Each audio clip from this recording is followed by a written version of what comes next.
Hello everyone, जय हिंद. आपला जो ओकॅपचा course सुरू आहे गट व मुख्य परीक्षेसाठी, राज्यसेवा मुख्य परीक्षेसाठी, सगळ्याच परीक्षांसाठी उपयोग होईल अशा प्रकारे आपण त्याला डिझाईन केलंय. आणि आपण ओकॅप सुरू करताना ज्याप्रमाणे ऑलरेडी स्ट्रॅटेजी लेक्चर मध्ये सांगितलं होतं की एमपीएससी ने विचारलेले जे काही पीवायक्यूज आहेत ओकॅबवरचे हे आपण अगोदर घेणार आहोत. त्यामध्ये इडियम्स अँड फ्रेजेसने आपण सुरुवात करतोय.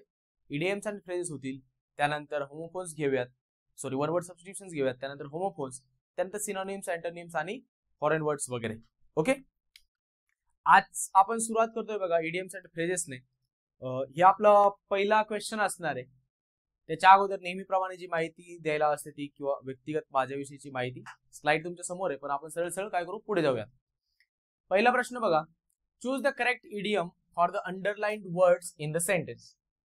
आता एक सेंटेन्स दिले बघा, प्रश्न समजून घ्यायचा आहे. नेहमी आपण जे बोलतो ते हेच की प्रश्न जर समजला तर आपल्याला उत्तरापर्यंत पोहोचता येईल.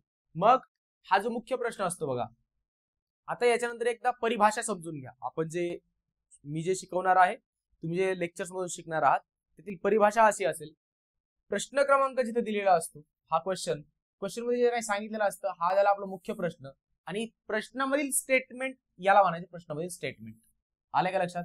ही जे काही आहे ना सेंटेन्स, आता इथे एक दिलेला आहे, कधी दोन दिले असतील, कधी तीन दिले असतील, म्हणून नेहमीच लक्षात घ्या. याच्यानंतरचे सगळेच पीवायक्यूज पाहताना आपण वर्ड्स घेणार, क्वेश्चन्स घेणार आहोत. तर आपण काय समजून घ्यायचंय, मुख्य प्रश्न जे काय विचारलंय ते, आणि त्यानंतर त्याच्यामध्ये दिलेलं सेंटेन्स. आता बघा, प्रश्न आपण आता समजून घ्या, वाचा त्याला, तेथील एक एक प्रश्नाचा अर्थ समजून घ्या.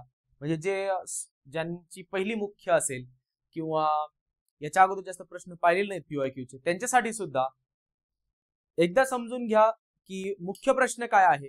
आणि त्यानंतर हे कधी वाचण्याची आवश्यकता नाही जास्त, फक्त काय सांगितलंय करेक्ट इनकरेक्ट एवढंच बघायचं आणि पुढे चालायचं, म्हणजे आपला वेळ वाचतोय. बघा, चूज द करेक्ट इडियम म्हटलंय, मग करेक्ट इडियम एवढंच बघायचं आणि पुढे चालायचं, याच्यावरती जास्त वेळ घालायचा नाही.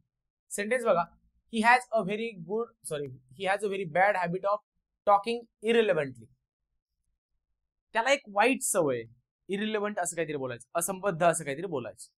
मग त्याने अंडरलाईन कशाला केलंय, टॉकिंग इरिलेव्हंटली एवढ्या पार्टला अंडरलाईन केलंय. आणि सांगितलंय की हा जो अंडरलाइन्ड पार्ट आहे त्यासाठी आपल्याला करेक्ट इडियम शोधायचे.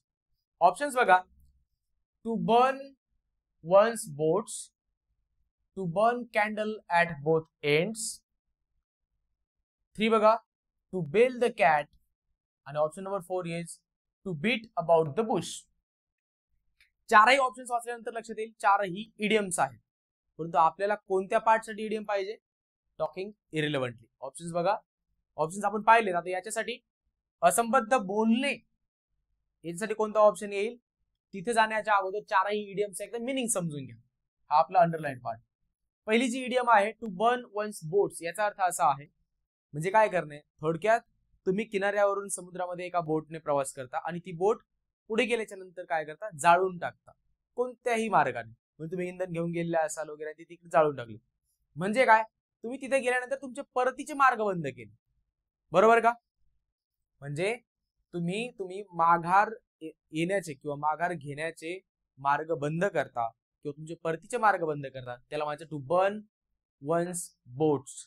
ओके, ऑप्शन नंबर 2 बघा, म्हणजे असंबद्ध बोलण्यासंबंधी आहे का ती, नाहीये. या ठिकाणी या प्रश्नाच्या संबंधाने हा ऑप्शन असंबद्ध आहे. आलं का लक्षात?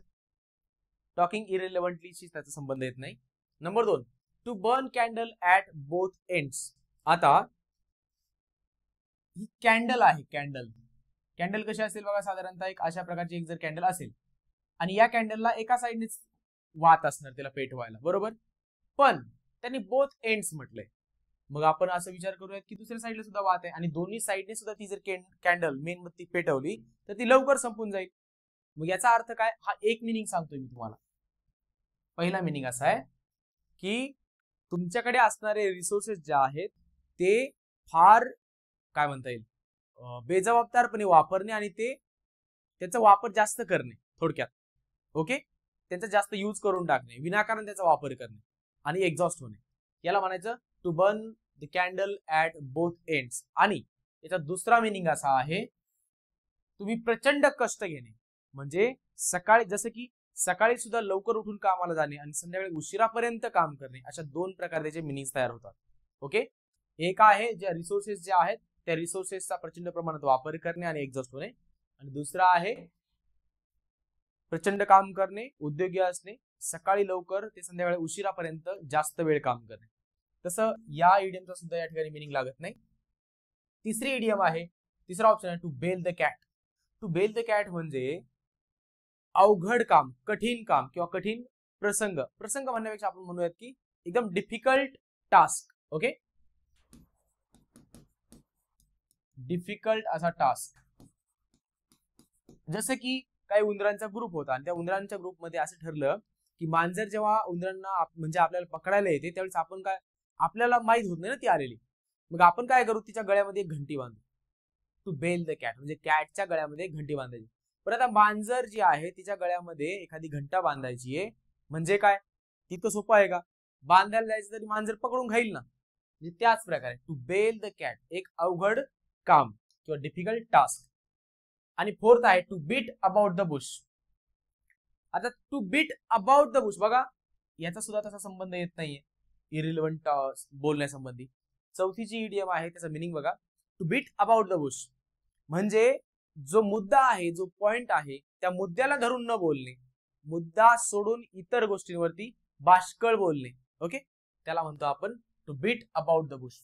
म्हणजे जो काही मुद्दा आहे, जो काही विषय आहे त्या विषयाला अनुसरून न बोलता इतर गोष्टींवरती बोलणे म्हणजे काय, टॉकिंग इरिलेव्हंटली, इरिलेव्हंट असं काहीतरी बोलणे. मग आता कळालं का, जो जी आपल्याला ही फ्रेज दिलेली आहे त्या फ्रेजचा आन्सर काय असेल, to beat about the bush. चला next question, choose the correct meaning of the underline. Again correct meaning विचारले. आता बघा पुन्हा एकदा परिभाषा समजून घ्या, आपण हेच वापरणार आहोत. मुख्य प्रश्न आहे आपला choose the correct meaning of the underline. Correct meaning ओळखायचा आहे अंडरलाइन पार्टचा. राज्यसेवा मुख्य परीक्षा 2023 ला विचारलेला प्रश्न आहे आणि अगोदरचा प्रश्न होता राज्यसेवा मुख्य परीक्षा 2023 ला विचारलेला. आता बघा दोन सेंटेन्सेस दिलेले आहेत, 1 आणि 2. दोन्हीमध्ये सुद्धा कोणता ना कोणता पार्ट अंडरलाइन केलाय, त्यावरून आपल्याला त्याच्या आन्सरकडे जायचं. Mathematics is my Achilles heel. कोणी त्याला अखिलेश वगैरे म्हणेल. ओके, अखिलेश हील वगैरे काहीतरी काही म्हणेल. बरं, मी त्याचा उच्चार करताना अकाइल्स हील असा करतो, त्याच्यामध्ये काही इकडे तिकडे होऊ शकेल. Mathematics is my Achilles heel. आता या अकाइल्स हील याच्यावरती बऱ्याचदा प्रश्न विचारला गेला, म्हणजे राज्यसेवा मुख्य 23 ला विचारला, त्या अगोदर सुद्धा विचारला गेलेला आहे. ओके, अकाइल्स हील याला अंडरलाइन केलेलं आहे. Sentence number 2, he had been fiddling the accounts for years. आता बघा त्यांच्याकडून थोडस अंडरलाइन करताना किंवा टायपिंग मध्ये एरर झालेला आहे. अकाइल्स हील बरोबर आहे, ती एक इडियम आहे आणि त्याचा अर्थ होतो की कमकुवत बाजू, किंवा मला इंग्लिश मध्ये त्याला जर म्हणायचं, आपण जर बोलायचं जर ठरलं तर आपण त्याला काय म्हणतो, वीक पॉइंट. अकाइल्स हील म्हणजे वीक पॉइंट. आता बघा ऑप्शन्स मध्ये इथं स्ट्रॉंग पॉइंट म्हटलंय, हा ऑप्शन गेला. नंबर 2 मध्ये क्रुशियल पॉइंट म्हणजे महत्वाचा पॉइंट म्हटलंय. हे बघा पहिला अंडरलाइन हे आहे, दुसरा अंडरलाइन हे आहे. मग उत्तर शोधताना आपल्याला कसं करायचंय, दिलेल्या ऑप्शन्स पैकी पहिलं जे अंडरलाइन आहे त्याच्यासाठी यातून सिलेक्ट करायचे आणि दुसरं जे अंडरलाइन आहे त्याच्यासाठी पुढच्या पार्ट मधून सिलेक्ट करायचं. आलंय का लक्षात? मग अकाइल्स हील म्हणजे वीक पॉइंट. या दोन ठिकाणी बघा, इथं स्ट्रॉंग पॉइंट म्हटलंय, इथं क्रुशियल पॉइंट म्हटलंय. क्रुशियल म्हणजे महत्वाचा, स्ट्रॉंग म्हणजे मजबूत. मजबूत पॉइंट असा अर्थ नाही त्याचा. वीक पॉइंट म्हणजे कमकुवत बाजू. कमकुवत आपण म्हणतो ना एखादी गोष्ट असते, राईट, तशा प्रकारे स्ट्रॉंग पॉइंट होणार नाही, क्रुशियल पॉइंट महत्वाचा पॉइंट सुद्धा होणार नाही. आता बघा वीक पॉइंट आहे आणि मूट पॉइंट आहे, अर्थात ह्या वीक पॉइंट आपल्याला एक तर भेटला वीक पॉइंट, राईट. मग एक तर 3 मध्ये असेल किंवा 4 मध्ये असेल. मग आता सेंटेन्स नंबर 2 बघा, he had been fiddling the accounts for years. Fiddling the accounts म्हणजे काय, त्याच्यामध्ये फेरफार करणे किंवा बदल करणे, त्याला फॉल्सिफाय करणं, त्याला म्हणतात फिडलिंग द अकाउंट्स. अंडरलाइन करताना ऍक्च्युली फ्रेज जी आहे FIDDLING, fiddling the ACCOUNTS accounts, या संपूर्ण पार्टला अंडरलाइन असणं आवश्यक होतं. ते अंडरलाइन केलेलं नाही, त्यांनी फक्त एका वर्डला अंडरलाइन केले. तरी सुद्धा आपला कॉमन सेन्स त्या ठिकाणी वापरायचा आणि उत्तरापर्यंत पोहोचायचे. मग तुम्ही जे काही तुमचे डिटेल्स वगैरे आहेत त्याच्यामध्ये काय करताय, फॉल्सिफाय करताय, त्याला चेंज करताय. त्याला काय म्हणतात, चेंजिंग डिसऑनेस्टली. अप्रामाणिकपणे तुम्ही काय करता, काही गोष्टींमध्ये चेंजेस घडवून आणता. कशासाठी, काही त्याच्यातून तुम्हाला गेन मिळवण्यासाठी. मग पहिल्या अंडरलाईनचा मिनिंग आहे वीक पॉइंट आणि दुसऱ्या अंडरलाईनचा मिनिंग आहे चेंजिंग डिसऑनेस्टली. क्वेश्चन नंबर 2 चा आन्सर काय असेल आपलं, आन्सर ऑप्शन 3. क्वेश्चन नंबर 3 बघा. अगेन पुन्हा एकदा सांगतो, ही सवय लावून घ्या. मुख्य प्रश्न आणि 2 सेंटेन्सेस. मुख्य प्रश्न बघा, underline the correct meaning of the meaning for the underline. Correct meaning शोधायचं आहे. अगेन राज्यसेवा मुख्य 23 ला प्रश्न विचारलेला. 3 सेंटेन्सेस दिलेत, 1, 2 आणि 3. इडियम वरचा तिसरा प्रश्न आहे सेम पेपर मध्ये. There was bad blood between Shylock and Antonio. हे विलियम शेक्सपियरने जे काही लिहिलेलं आहे एक नाटक, त्या नाटकातील शायलॉक असेल, अँटोनियो असेल आणि पोर्शिया असेल, ही कॅरेक्टर्स आहेत. मग आता याच्यामध्ये बघा, there was bad blood between Shylock and Antonio. Bad blood याला अंडरलाईन केलं, याचं मिनिंग शोधायचंय. आता बघा, अगोदरच्या प्रश्नामध्ये 2 अंडरलाईन होते. आता प्रश्न पुन्हा एकदा समजून घ्या. 2 अंडरलाईन होत्या म्हणून त्यांनी काय केलं, 2 ऑप्शन्स, 2 उत्तर दिले आपली, बरोबर का. एकाच ऑप्शन मध्ये 2 त्यांनी उत्तर दिले होते. इथं बघा 3 सेंटेन्सेस आहेत, त्या 3 मुळे 1, 2 आणि 3, 1, 2 आणि 3, म्हणजे प्रत्येक अंडरलाईनला एक एक काय करायचं, आपल्याला रिप्लेसमेंट द्यायची. बॅड ब्लडचं मिनिंग सांगायचं आहे. नंतर बघा सेंटेन्स 2 मध्ये काय विचारलंय, many Indians took a leaf out of Gandhi's book and made great sacrifices. Took a leaf out of Gandhi's book, हे आपलं काय सेकंड पार्ट अंडरलाईन केला. अगेन हे काय फ्रेजेस आहेत आणि इडियम्स आहेत. Bad blood, taking a leaf out of someone's book, ही सुद्धा एक इडियम आहे. आणि तिसरी बघा, Portia turn the tables on Shylock. To turn the tables ही एक आपली इडियम आहे. या तीनही इडियमचं मिनिंग काय काय होतं आपल्याला ते सांगायचं. पहिले बघा, बॅड ब्लड म्हणजे काय असणं, एखाद्या विषयीचा काय असणे, द्वेष असणे किंवा त्याच्याविषयी वाईट भावना असणे. ओके,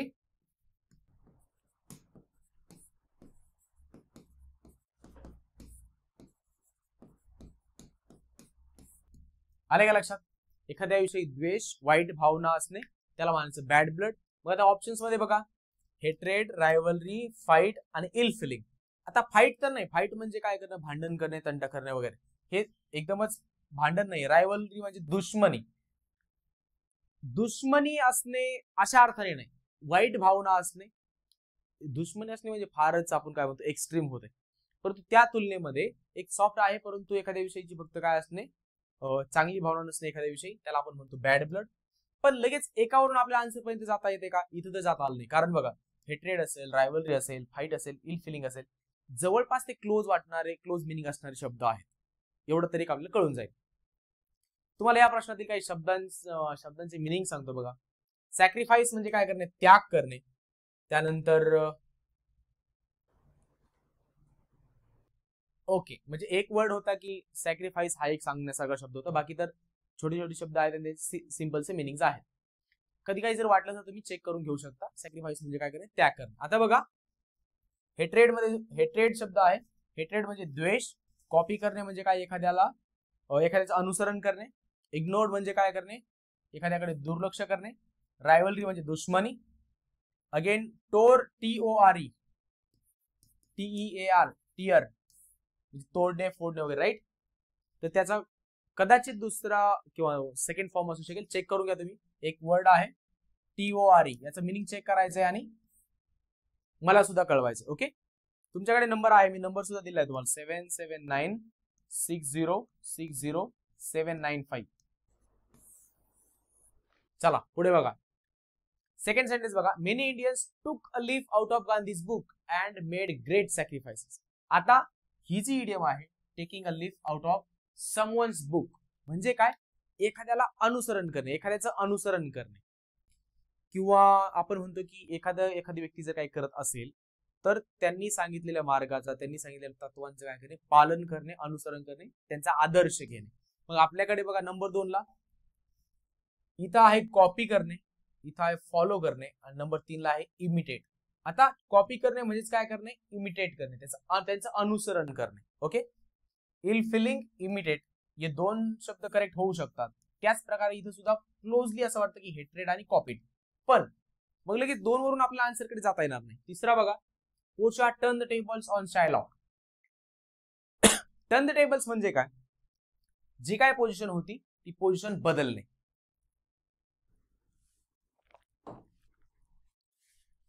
म्हणजे बघा, एकतर पोर्शिया आणि शायलॉक या दोघांमध्ये काहीतरी भांडण चालू असेल, वादविवाद चालू असेल. या दोघांपैकी जर शायलॉकची परिस्थिती अगोदर मजबूत असेल आणि मग ती बदलतीये, कोण, Portia. Portia turn the tables on Shylock म्हणजे काय होते की जी काय परिस्थिती आहे किंवा जी सिच्युएशन आहे ती बदलतीये, पलटतीये, त्याला आपण काय म्हणतो, रिव्हर्स द पोझिशन. जे काय आहे त्याच्यामध्ये बदल होणे, रिव्हर्स होणे, त्याला म्हणतात टू टर्न द टेबल्स. म्हणजे काय, टू रिव्हर्स द पोझिशन. मग आता 1 नंबरला त्यांनी काय दिलं होतं, इग्नोर दिलं होतं. इग्नोर अर्थ नाही होते, पुन्हा एकदा बघा, टर्न द टेबल्स याचा अर्थ इग्नोर होत नाही म्हणून 1 गेला. चेंज केली नाहीये, बदललीये, त्याला रिव्हर्स केली. नंबर 2 सुद्धा नाही होणार. मूड नंबर 3 याचा अर्थ होत नाही तसा, फाईट नाही होणार. एकदमच क्लिअर कट मिनिंग बॅड ब्लडचा अर्थ होतो ill feeling. To leaf out of Gandhi's book, त्याचं इमिटेट करणे म्हणजे काय करणे, अनुकरण करणे, अनुसरण करणे. अनुकरण करणे हा मराठीमध्ये चांगला शब्द आहे त्यासाठी. आणि तिसरा आहे टर्न द टेबल्स म्हणजे काय करणे, to reverse the position. Okay, next question. Again त्याच वर्षी विचारलेला प्रश्न आहे 2023 ला राज्यसेवा मुख्य परीक्षेला. What is the meaning of the underlined phrases in the following sentences. मुख्य प्रश्न नेहमीप्रमाणे अंडरलाइंड फ्रेजेस ज्या आहेत त्यांचं काय करायचं, आपल्याला मिनिंग सांगायचं. It is unkind to laugh at पर्यंत आहे बरं अंडरलाइन.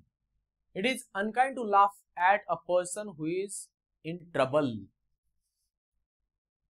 ट्रबल म्हणजे काय, एखादी काय म्हणता येईल आपण त्याला, समस्या असणारी सिच्युएशन, परिस्थिती. Okay, it is unkind to laugh at a person. जी व्यक्ती अगोदर समस्येमध्ये आहे त्याच्यावरती हसणं हे अनकाइंड आहे, म्हणजे दयाळूच्या विरुद्ध आहे. ओके, नंबर 2 सेंटेन्स बघा, he procured the contract by greasing the secretary's palm. Apostrophe दिलेली आहे बरं का, हे समजून घ्या. सेक्रेटरीज पाम, अंडरलाइन पार्ट आहे ग्रीजिंग द सेक्रेटरीज पाम, ही एक इडियम आहे. सेंटेन्स नंबर 3 बघा, his unusual surrender shows that he has an axe to grind in this deal. आता या तीनही सेंटेन्सेस मधील काही शब्द, ट्रबल म्हणजे काय, समस्या असणे काहीतरी, प्रोक्युअर म्हणजे खरेदी करणे, कॉन्ट्रॅक्ट म्हणजे एखादा काय असणे, करार असणे किंवा निविदा असणे थोडक्यात. त्यानंतर greasing the secretary, greasing someone's palm ही एक इडियम आहे. त्यानंतर अनयुजुअल म्हणजे जे नेहमीप्रमाणे नसतं अशा प्रकारे. सरेंडर म्हणजे काय करणे, एखाद्या समोर काय शरणागती पत्करणे थोडक्यात. That he has an axe to grind in this deal. Again deal म्हणजे काय, त्या प्रकारची चर्चा किंवा मग त्या प्रकारचा जो एक त्यांचा करार चालू होता किंवा बोलणं चालू होतं ते. आता बघा या तीनही सेंटेन्सेस मध्ये लाफ ऍट म्हणजे एखाद्याचे काय करणारे, काय म्हणतो, मस्करी करणे. ओके, लाफ ऍटचं मिनिंग आहे मस्करी करणे, हसी मजाक उडवणे म्हणतो ना आपण, तशा प्रकारे लाफ ऍटचं मिनिंग आहे. Number 2 greasing the secretary's palm म्हणजे काय करणे, एखाद्याला ब्राईब देणे. ओके, म्हणजेच लाच देणे. मग याच्यासाठी इंग्लिश शब्द आहे BRIBE, ब्राईब. आणि बघा ग्रीजिंग समवन्स पाम म्हणजे काय, एखाद्याला लाच देणे. आणि तिसरा आहे an X to grind. आता बघा 1 2 3, have to have an X to grind म्हणजे काय असते, तुमचा एखादा स्वार्थ असणे, सेल्फिश मोटिव्ह असणे. ओके, मग बघा लाफ ऍट म्हणजे हसी मजाक करणे, एखाद्याचे मजाक उडवणे. बघा बरं कुठे, इन अ नटसेल हा नंबर 4 राहिलाय, तरी सुद्धा आपण कन्क्लुजन पर्यंत जाऊयात. लाफ ऍट म्हणजे काय करणे. आता ऑप्शन्स काय काय आपल्याकडे, ABCD आणि E, एक एक्स्ट्रा आहे, 4 सेंटेन्सेस आहेत आणि एक एक्स्ट्रा ऑप्शन आहे. Laugh at, be friendly, have selfish motive, envy, bribe, make fun of. आपण काय म्हणतो लाफ ॲट म्हणजे काय करणे, मस्करी करणे, थट्टा मस्करी करणे. मेक फन ऑफ, आले का लक्षात, लाफ ॲट मस्करी करणे. मग एक नंबर जो आहे या एक साठी आपल्याला काय पाहिजे, काय येईल, ई. आता नंबर 2 बघा, ग्रीजिंग समवन स्पाम म्हणजे लाच देणे, ब्राईब देणे. ब्राईब कुठे, नंबर म्हणजे डी आहे, डी. नंबर 3 बघा, his unusual surrender shows that he has an axe to grind in this deal म्हणजे काय, सेल्फिश मोटिव्ह असणे, मी सांगितलं तुम्हाला. मग बघा, to have selfish motive, B. Number 3 साठी काय येईल, बी. आता बघा, ई डी बी अशा प्रकारे कुठे, ई ईने सुरुवात होणार आहे, हा नाहीये, हा नाहीये. 2 आणि 4 मध्ये ई ने सुरुवात होतीये, ई डी इथं सी आहे म्हणजे हा सुद्धा गेला, E D B. This is the correct answer. पण आता नंबर 4 बघून घ्या ना, she gave the story in a nutshell. Nutshell म्हणजे काय, एकदम शॉर्ट मध्ये, इन ब्रीफ, किंवा त्याला आपण थोडक्यात म्हणतो, संक्षिप्तपणे. ओके, मग इन अ नटशेल म्हणजेच काय, इन ब्रीफ, थोडक्यात. इन ब्रीफ कुठे बघा, नंबर म्हणजे आन्सर ऑप्शन सी, किंवा option C is in brief. मग 4 साठी काय येईल, सी. आहे का C, yes correct. So this is the correct answer. कळालंय का, 4 इडियम्स आहेत आणि त्यांचे मिनिंग सुद्धा 4 दिलेले आहे. बी फ्रेंडली म्हणजे काय असणे, चांगले संबंध असणे. चांगले संबंध असणारे इथं कोणत्याच ठिकाणी आलेलं नव्हतं ऑप्शन 4ही सेंटेन्सेस मध्ये, त्यामुळे ते काय आन्सर होणार नाही. क्वेश्चन नंबर 5 बघा, the husband and the wife next door have cat and dog existence. हे आहे मेन सेंटेन्स, सॉरी सेंटेन्स दिलेलं आहे बरं का. मुख्य प्रश्न आता याच्यावरती प्रश्न विचारलाय. अगोदर काय होत होतं, अगोदर प्रश्न होता आणि त्यानंतर सेंटेन्सेस दिले जायचे, बरोबर का. या क्वेश्चन मध्ये अगोदर सेंटेन्स दिले आणि त्यानंतर प्रश्न विचारलाय. हा क्वेश्चन इथं आहे. सेंटेन्स बघा, the husband and wife next door have cat and dog existence. प्रश्न काय, the idiom cat and dog existence used in the sentence above means. म्हणजे वरील सेंटेन्स मध्ये कॅट अँड डॉग एक्झिस्टन्स अशा प्रकारची जी इडियम वापरली आहे त्याचं मिनिंग काय आहे. कॅट अँड डॉग एक्झिस्टन्स म्हटलं की कॅट काय आले, मांजर, म्हणजे कॅट म्हणजे काय, मांजर. डॉग म्हणजे काय, कुत्रा. दोन्ही काय आहेत, ऍनिमल. मग ऍनिमल सारखं काय झालं, त्यांचं एक्झिस्टन्स आहे, आयुष्य म्हणजे हे उत्तर, बरोबर का. असं काहीतरी करून नाही यायचं वापस, आपल्याला त्याचा क्लिअर कट मिनिंग माहित पाहिजे. ओके, लगेच ऍनिमल एक्झिस्टन्स वगैरे असं काही नसतं, म्हणजे ते काय कुत्रा मांजर सारखं जगतात, तसं नाही. आता त्यांनी ऑप्शन्स देताना असं दिलेलं बघा, animal existence, uncultured life, perpetual crawling, negligible existence. Group B 22चा प्रश्न बघा, नवरा बायको आहेत, यांचं कंटिन्युअस भांडण चालू आहे, त्या अर्थाने आलं. कॅट अँड डॉग एक्झिस्टन्स बघा, कुत्रा आणि मांजर, घरी जर तुम्ही पाहिलं असेल, ते मांजर दिसलं की कुत्र त्याच्यावरती धावून जात. घरी गावाकडे वगैरे पाहिलं असेल ना, शहरातले कुत्रा आणि मांजर बरोबरच फिरतात, बरोबरच राहतात. गावाकडेच नाही, खरे खरे कुत्रे आणि खरे मांजर जे जातीवंत आहेत ना, ते भांडतच असतात. हे तसं यांचं तसं आहे, नवरा बायकोच हे भांडतायत, बरोबर. मग कंटिन्युअसली भांडतायत वगैरे, मग त्यासाठी काय आहे, परपेच्युअल क्वारलिंग आहे. येते का लक्षात, म्हणजे तुम्ही सातत्याने भांडता. परपेच्युअल म्हणजे काय, सातत्याने, म्हणजे ते न थांबणार, कॉन्स्टंट. परपेच्युअल कॉर्लिंग, कॉर्लिंग म्हणजे काय असते, भांडण असते. हे त्याचा आन्सर आहे. कॅट अँड डॉग एक्झिस्टन्स म्हणजे काय, परपेच्युअल कॉर्लिंग. अनकल्चर्ड म्हणजे असंस्कृत.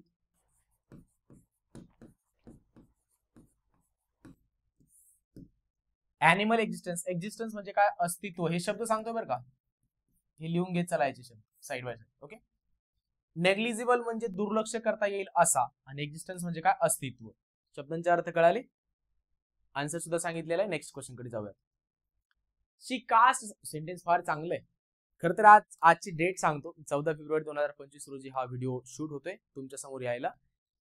14 फेब्रुवारी तुम्हाला कळाला असेल काय असतं 14 फेब्रुवारीला, मातृपितृ पूजन दिवस वगैरे काहीतरी आहे. She cast aside all shame and eloped with her boyfriend. आता अगेन सेंटेन्स अगोदर घेतलाय आणि प्रश्न इथे दिलेला आहे. The idiom cast aside occurring in the sentence implies काय सजेस्ट करते, काय दर्शविते. इम्प्लाय करणे म्हणजे काय, दर्शवणे किंवा सजेस्ट करणे. The idiom cast aside. Cast aside म्हणजे काय, आता हे कास्ट असाइड आहे ना, पाल अँड सुरी या पुस्तकामध्ये कास्ट असाइड याचं मिनिंग दिलेलं आहे रिजेक्ट करणे. एखाद्या गोष्टी जर असेल तर त्याला रिजेक्ट करणे किंवा त्याला साईडला ठेवणे. ओके, इडियम बघा मग, कास्ट असाइड सेंटेन्स काय आहे, तिने काय केलं, सगळे लाज वाटणे वगैरे या गोष्टी साईडला ठेवल्या आणि ती तिच्या बॉयफ्रेंड बरोबर सैराट झाली असं म्हटलं. म्हणजे एलोप्ड विथ हर बॉयफ्रेंड म्हणजे सैराट होणे थोडक्यात, बरोबर का. अलीकडे मराठीमध्ये तशा प्रकारचा एक वाक्प्रचार आपल्याला भेटलाय, सैराट होणे म्हणजेच एलोप्ड विथ हर बॉयफ्रेंड, त्याच्याबरोबर जाणे. आता राहिलेले ऑप्शन्स बघून घ्या. निग्लेक्ट करणे म्हणजे काय, अगेन दुर्लक्ष करणे. फॉरगॉट म्हणजे काय, विसरले, विसरलेला. पास्ट टेन्स आहे म्हणून मी अशा प्रकारे लिहितोय. त्यानंतर टॉलरेटेड म्हणजे काय, अगेन पास्ट टेन्स मध्ये सांगितलंय म्हणून सहन केले असं म्हणता येईल. टॉलरेट म्हणजे काय, सहन करणे. ओके, सगळ्या शब्दांचे अर्थ तुम्हाला सांगितलेले आहेत. कास्ट असाइड म्हणजे काय करणं, रिजेक्ट करणं. Next question, the meaning of the word laissez faire is expressed by the phrase. बघा आता सेंटेन्स समजला पाहिजे. The meaning of the word laissez faire, आता याला लेसेस फेअर असं नाही, लेसे फेअर असं प्रोनाउन्सिएशन आहे. ग्रुप बी 22 ला विचारलेला प्रश्न आहे. मग लेसे फेअर म्हणजे काय, आम्ही एनसीसी ला होतो आणि एनसीसी मध्ये असताना लिडरशिपचे टाइप्स आम्ही शिकलेलो. मग त्या लिडरशिपच्या टाइप्स मध्ये एक होता ऑटोक्रॅटिक, म्हणजे जे फार हुकुमशाही पद्धतीने जे लिडर्स वागतात त्यांना ऑटोक्रॅटिक म्हणतात. आणखी त्याच्यामध्ये टाइप होता लेसे फेअर, म्हणजे हा थोडासा डेमोक्रॅटिक टाइप असतो. म्हणजे हे काय करतात, अशा प्रकारचा लीडर असतो तो त्याचे सबऑर्डिनेट जे आहेत त्यांना त्याच्या डिसिजन मेकिंग मध्ये काय देतो, स्वातंत्र्य देतो. त्याला म्हणायचं लेसे फेअर काइंड ऑफ लिडरशिप. आता त्यांनी इथं जो शब्द वापरलेला आहे लेसे फेअर, अगेन मी काय म्हटलं, असा एखादा लीडर तो त्याच्या सबऑर्डिनेट्सला म्हणजे ज्युनियर्सना त्याच्या डिसिजन मेकिंग मध्ये स्वातंत्र्य देतो, त्याच्यामध्ये हस्तक्षेप करत नाही. मग आता त्याच अर्थाने इथं कुठं आहे बघा, म्हणजे हस्तक्षेप करायचा नाही, तुम्ही तुमच्या पद्धतीने चालू द्या. फार काही जर अडचण असेल त्यावेळेस फक्त हस्तक्षेप केला जाईल अशा प्रकारे. मग बघा 4 ऑप्शन सांगितलेले आहेत. आता हे जे 4 ऑप्शन्स आहेत ना, या 4 ऑप्शन्स पैकी प्रत्येक जी फ्रेज दिलेली बघा, एक्सप्रेस बाय द फ्रेज. मग कोणत्या फ्रेजने याला एक्सप्रेस करता येईल असं म्हटलं, म्हणजे या 4ही फ्रेजेस आहेत, या 4ही फ्रेजेसचा एक चांगला वर्ड मिळतोय बघा. काय काय, capable of being clearly red, एकदम क्लिअरली जे वाचता येतं त्याला काय म्हणतो आपण, शब्द लिहितो आपण त्याला लगेच LEGIBLE, लेजिबल. म्हणजे जे वाचता येतं त्याला इंग्लिश मध्ये म्हणतात लेजिबल, म्हणजे वाचता येण्याजोगा. त्याचा अँटोनिम लगेच लिहून घ्या बरं, म्हणजे माहित असावं म्हणून. IL हा त्याला प्रिफिक्स लावायचा आणि त्यानंतर आहे ते स्पेलिंग लिहायचं. IL हा लावला आपण प्रिफिक्स आणि ते कंटिन्यूली स्पेलिंग कंटिन्यू करायचं. LEGIBLE. इललेजिबल म्हणजे जे वाचता येत नाही असं. नेक्स्ट बघा, capable of being clearly heard, जे स्पष्टपणे ऐकायला येतं, स्पष्टपणे ऐकायला येतं त्याला काय म्हणतो आपण, ऑडिबल. AUDIBLE, Audible. आणि जे एक स्पष्टपणे ऐकायला येत नाही त्याला आपण काय म्हणतो, त्याचा अँटोनिम देतोय मी ऑडिबलचा, इनऑडिबल. ओके, बऱ्याचदा एखादा वक्ता असेल आणि तो जर एखाद्या ठिकाणी भाषण द्यायला गेला तर तो मोठ्या थाटात अर्ध वाक्य इंग्लिशचं बोलतो किंवा एक प्रश्न विचारतो, एम आय ऑडिबल, अर्थात त्याला ते येत असेल, मी आपलं सहज म्हटलं. एम आय ऑडिबल म्हणजे काय, माझा आवाज तुमच्यापर्यंत पोहोचतोय का किंवा मला तुम्ही ऐकू शकता का, असं त्याला विचारायचं असतं. M I Audible. नंबर 3 बघा, non interference of government in trade, commerce, industry etcetera. राज्य शासन, नॉट राज्य शासन, जे शासन आहे त्या शासनाचं निर्हस्तक्षेपी धोरण, कशामध्ये व्यापार असेल, इंडस्ट्री उद्योग असेल, औद्योगिक जे काही गोष्टी आहेत याच्यामध्ये निर्हस्तक्षेप म्हणजे हस्तक्षेप करायचं नाही अशा प्रकारचं धोरण, त्यालाच काय म्हणतो आपण, लेसे फेअर. कळालं का मग, लेसे फेअर म्हणजे काय, हस्तक्षेप नसणे. हे आपलं काय असेल, आन्सर असेल. तरीही ऑप्शन नंबर 4 काय आहे तो समजून घ्या.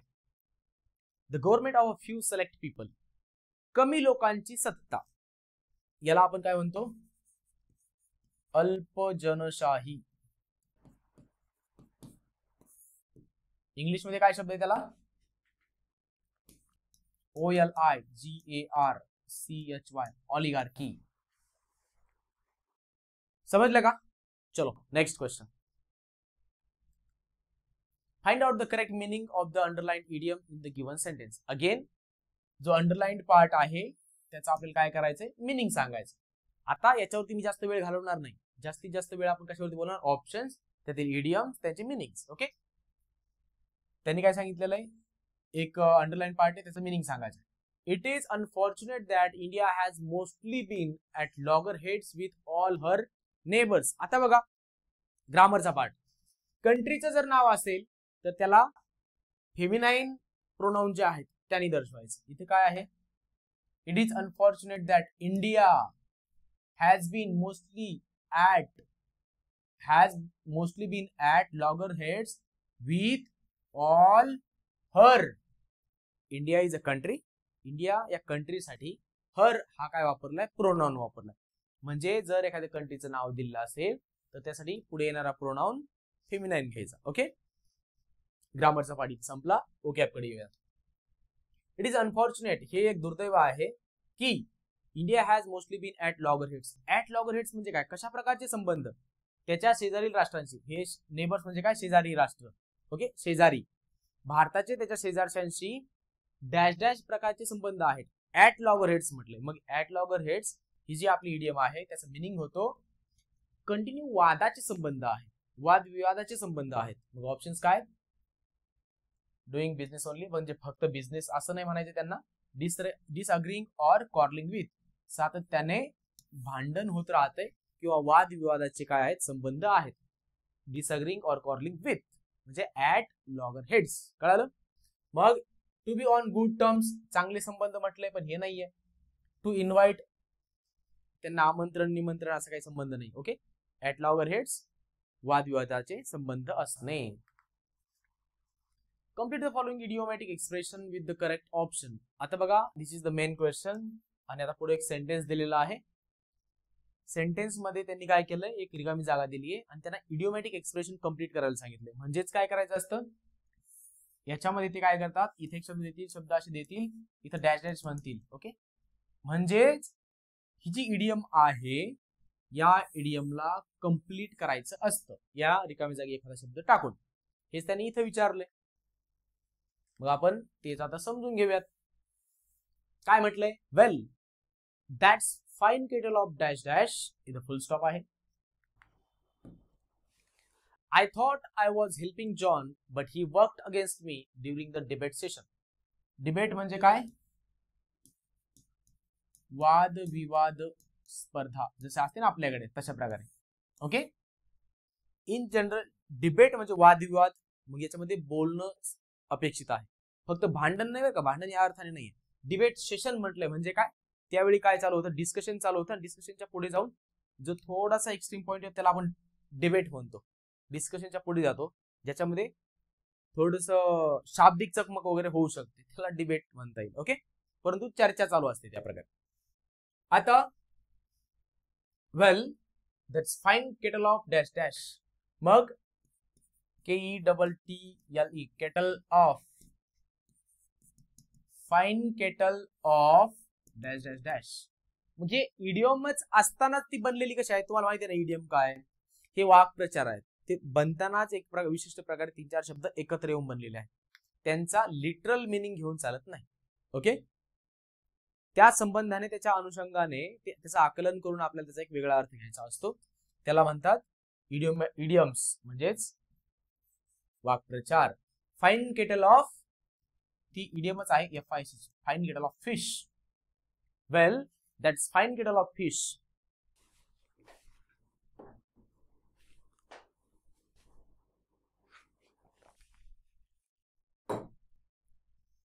I thought I was helping John, but he worked against me during the debate session.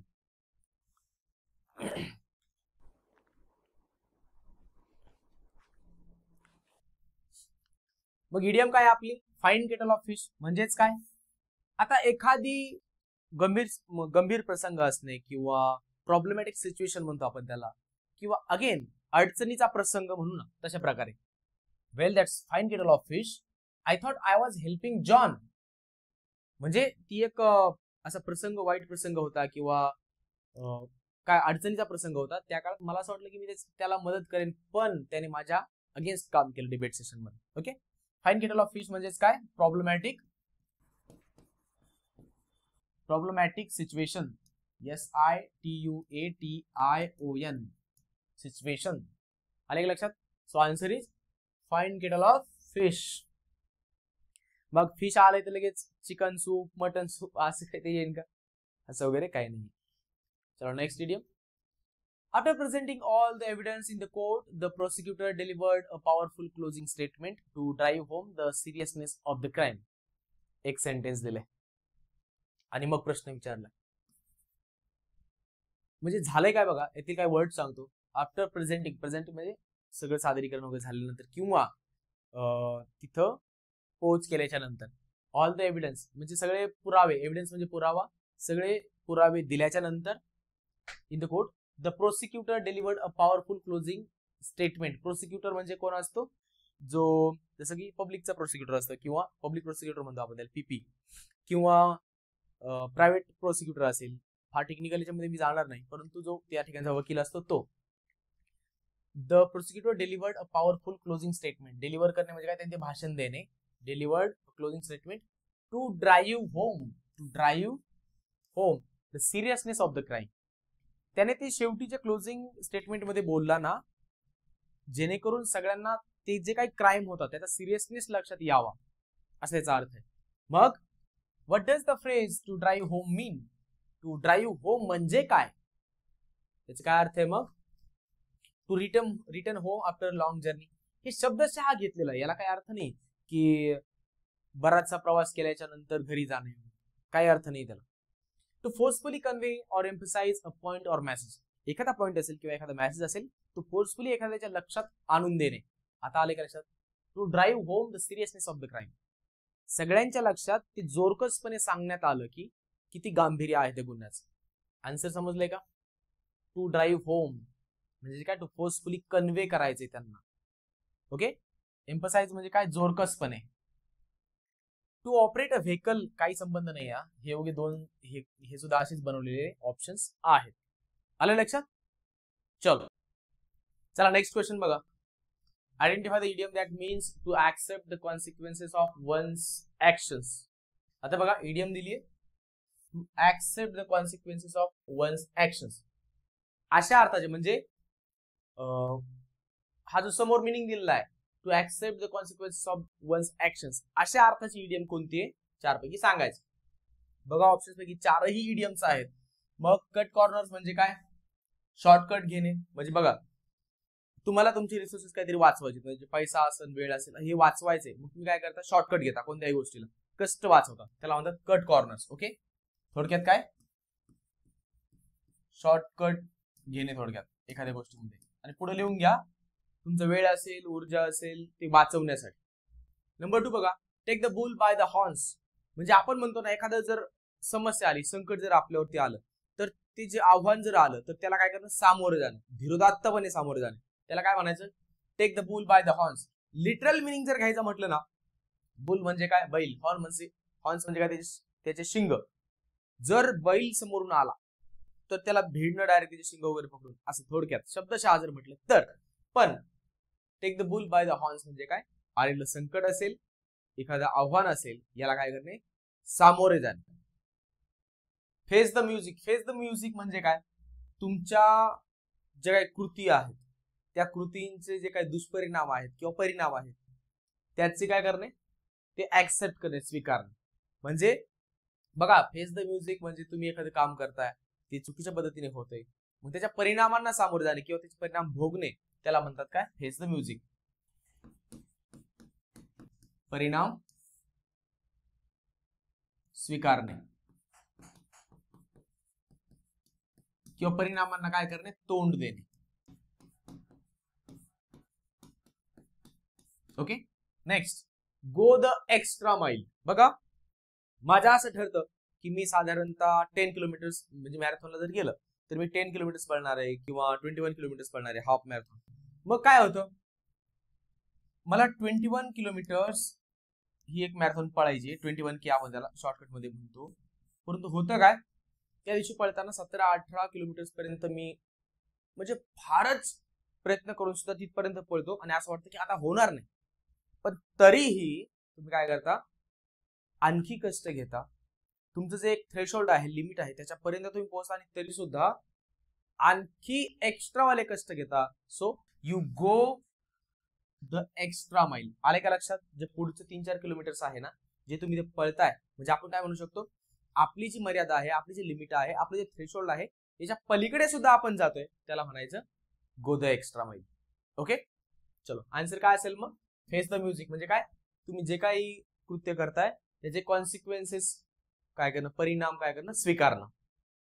Next question, choose the idiom that means to reveal a secret or confidential information. बघा, reveal करणे म्हणजे उघड करणे, सिक्रेट म्हणजे रहस्य, confidential म्हणजे काय, गुपित असते ना माहिती, ती गुपित माहिती. कॉन्फिडेन्शियल इन्फॉर्मेशन म्हणजे काय, माहिती. शब्दांचे अर्थ तुम्हाला प्रत्येक इडियम मध्ये वगैरे सांगत जातो, तुम्ही ते लिहून घ्यायचे.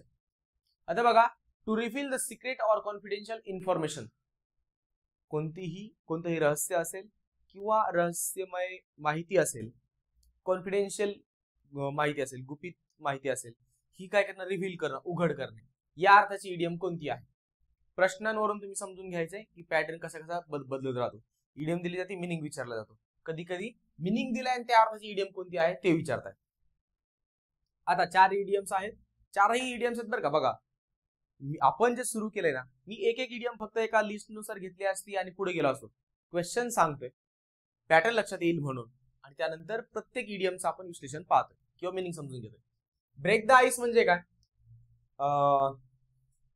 तुम्ही काय करता, एक नवीनच फ्रेंड्स म्हणजे फेसबुकला वगैरे फ्रेंडशिप होते आणि मग भेटायचं ठरतं. मग भेटायला गेल्याच्या नंतर तुम्ही तिथे जाऊन बसल्याच्या नंतर बसलाय आणि मग आता बोलायला कोणीतरी सुरुवात करायला पाहिजे.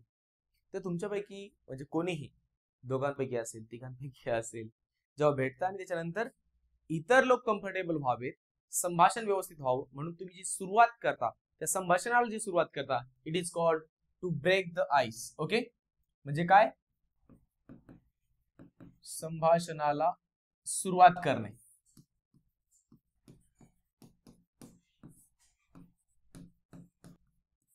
जेणेकरून others may feel comfortable, जेणेकरून बाकीच्यांना ते कम्फर्टेबल वातावरण होईल. Let the cat out of the bag. Again, जी सिक्रेट इन्फॉर्मेशन आहे, बघा, कॅट म्हणजे मांजर, बॅग म्हणजे पिशवी, पिशवीमध्ये मांजर घेऊन आलंय असं लक्षात ठेवा. आणि मग त्याला बाहेर काढलं तर कोणी पण काय म्हणेल, अरे आम्हाला वाटलं काहीतरी तू साहित्य वगैरे घेऊन चालला, तू एक मांजर घेऊन आला. ते सिक्रेट बाहेर काढलं. आले का लक्षात? Late the cat out of the bag असं लक्षात ठेवू शकता. Late the cat out of the bag म्हणजे काय, रहस्य किंवा गुपित उघड करणे. बाईट द बुलेट, जे अशक्य आहे ना करायला वगैरे, ते करण्याचा प्रयत्न करणे, मग त्याला म्हणतात bite the bullet. Hit the nail on the head, hit the nail on the head. बघा, आता एक व्यक्ती समोर बघे, तुम्ही पाहिलं असेल बऱ्याचशा मूवीज मध्ये वगैरे जेव्हा स्टंट दाखवायचा असतो ना, की अॅक्युरसी काय आहे किंवा म्हणजे फायर करण्यामधली अॅक्युरसी, तर त्यावेळेस तुम्ही पाहिलं असेल बऱ्याचशा सीन्स मध्ये की डोक्यावरती बॉटल ठेवलेली असते, एखादं ऍपल ठेवलेलं असतं आणि ते उडवलं जातं बुलेटने फायर करून, म्हणजे काही होऊ न देता. बघा आता, hit the nail on the head, डोक्यावरती एक खिळा ठेवलेला आहे आणि तुम्ही तो बरोबर खिळा उडवताय फायर करून. ओके, रिव्हॉल्व्हरने म्हणा किंवा पिस्टलने म्हणा. मग तुम्ही काय करताय, एक्झॅक्ट ज्याला हिट करायचंय ना त्यालाच हिट करताय, बरोबर का? You hit the nail on the head म्हणजे योग्य वेळी योग्य काम करणे किंवा योग्य गोष्ट बोलणे. आलं लक्षात? मग आपल्याला काय पाहिजे, हे बघा, योग्य वेळी योग्य गोष्ट करणे किंवा योग्य गोष्ट बोलणे, त्या टायमिंगला साधून वगैरे. बघा, 4 ऑप्शन्स पैकी रहस्य उघड करणे, to reveal the secret information, let the cat out of the bag. Next question, After years of guilt, she finally decided to make a clean breast of her involvement in the scandal and confessed everything to the authorities. बघा, प्रत्येक वेळेस प्रत्येक इडियमचा meaning माहित असायलाच पाहिजे असं नाही, किंवा माहित असतंच असं नाही. त्यावेळेस आपण काय करायचं, वाक्यामध्ये ज्या कॉन्टेक्स्टने ते आलंय ना त्यानुसार त्याचा एक मीनिंग लावायचं. आणि याच्यामुळे मी तुम्हाला म्हणतो की डेली न्यूजपेपर वाचा, जेणेकरून वाक्याचा कॉन्टेक्स्ट लावणं, एक तो सेन्स डेव्हलप करणं शक्य होईल. ओके, बघा, after years of guilt she finally decided to make a clean breast of her involvement. बऱ्याच वर्षानंतर तिला असं वाटलं की त्या स्कॅन्डल मध्ये आपला जो सहभाग होता ते आपण मान्य करूयात, आणि मग ती काय करते, confess everything to the authorities. ज्या अथॉरिटी आहेत, अधिकारी वगैरे आहेत, ऑफिशियल्स आहेत, त्यांच्या समोर ती काय करते, ते सगळं स्वीकारते, मान्य करते. आता बघा, what is the phrase make a clean breast of means. एक फ्रेज दिली, म्हणजे इडियम्स अँड फ्रेजेस एकत्र पाहतोय. ही फ्रेज दिली, मग याचा अर्थ काय. ऑप्शन्स मध्ये बघा, टू क्लीन समथिंग थरली, हे काय लिटरल मिनिंग घेण्याचा प्रयत्न केला, to make a clean breast of म्हणून तो अर्थ होत नाही. To reveal or confess something, इथेच तर सांगितलंय त्याच अर्थाने ती इडियम आलेली आहे, काहीतरी काय करणं, उघड करणं, सांगणं आणि ते मान्य करणं. ओके, कन्फेस करणं म्हणजे काय, तुम्ही एखादी गोष्ट काय करताय, मान्य करता, तुमची चूक असेल किंवा आणखी काय असेल, मान्य करणे एखादी गोष्ट. ओके, रिव्हील करणे म्हणजे काय, उघड करणे.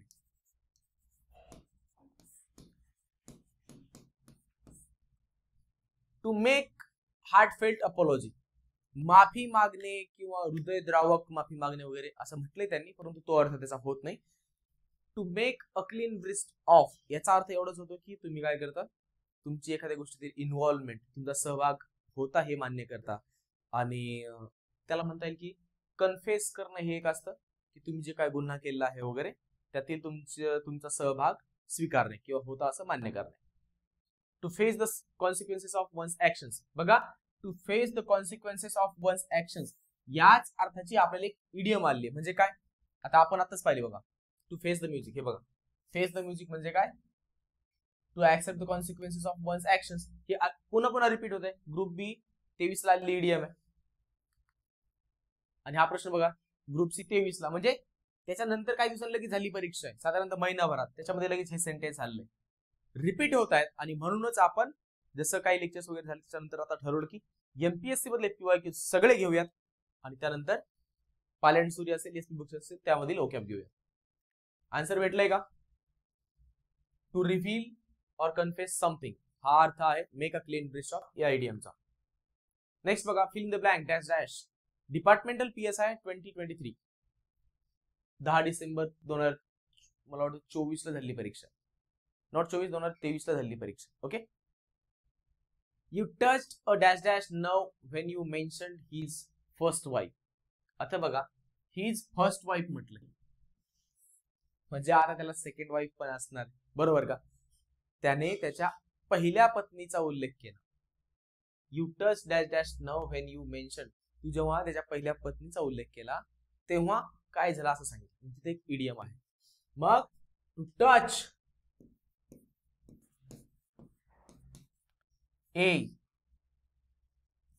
RAW, to touch raw nerve, अशा प्रकारची इडियम.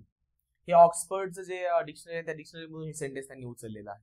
आणि डिपार्टमेंटल PSI 2023 या परीक्षेचं विश्लेषण युट्यूबला सुद्धा दिलेलं आहे, म्हणजे ते सुद्धा पाहू शकता. आणि त्याच्यामध्ये म्हणजे हे सांगण्याचं कारण एवढंच की डिपार्टमेंटल PSI 2023 ची जी परीक्षा आहे त्या परीक्षेमध्ये विचारले गेलेले बरेचसे प्रश्न, पायलट सूर्य असेल किंवा मग ऍडव्हान्स ओकॅब्युलरीची जी डिक्शनरी आहे ऑक्सफर्डची, त्या डिक्शनरी मध्ये मधील सेंटेन्सेस त्यांनी जास्त तसे उचललेले होते.